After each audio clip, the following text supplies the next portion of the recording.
Welcome.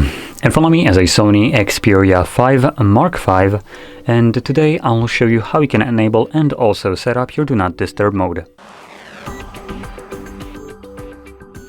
So, to get started, you want to pull down your notifications by swiping down from the top of your screen.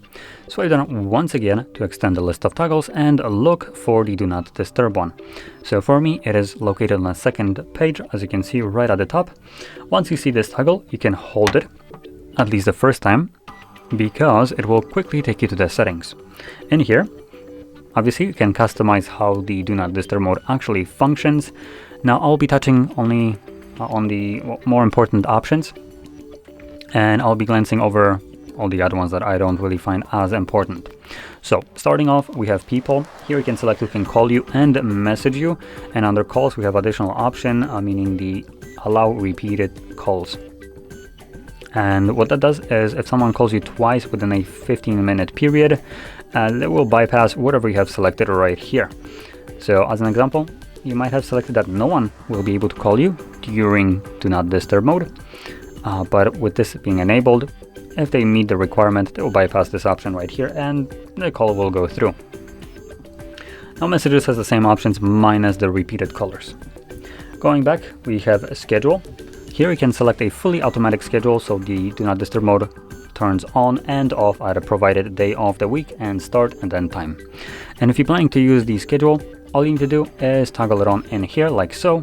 If you want to customize it or add new ones, you can add new ones right here. Customize, you can just click on them and change the parameters of them in here. Now, moving back, last thing that I'm going to touch upon is the duration for quick settings.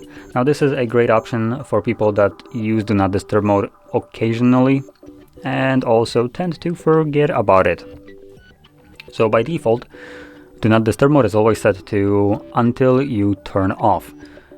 And that basically requires you to remember that it's enabled. So once you're done needing it, using it, you will need to pull down your notifications and turn it off manually. Alternatively, what I recommend changing it to is for the timed one, the middle option right here, and setting it to something, for instance, like 4 hours. That's personally what I consider to be the best option, and confirming it. You also have the other option, Ask Every Time, which will give you the two options, the two first ones, every time you tap on the toggle from your notifications. I personally just like to set it up for this one, the middle one, and whenever I will enable my Do Not Disturb mode now, it will get turned on for exactly 4 hours, and it also gives you time that it's going to turn off automatically. So even if I forget about it, the device will turn it off for me after the 4 hours passes.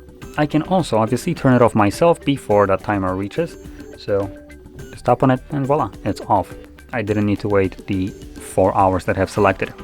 So it's a good thing to have set, so if you forget about it, the device will turn it off for you. Otherwise, this mode would be running indefinitely till you remember about it. So there we go. Those are all the settings that I wanted to touch upon. You can obviously go over all of them and customize them to fit your needs exactly, but I just wanted to touch upon the more important ones. From here, like you've seen me do before, all you need to do to enable your Do Not Disturb mode is find a toggle, tap on it, and then you can tap on it again to turn it off. Now, with that being said, if you found this video helpful, don't forget to hit like, subscribe, and thanks for watching.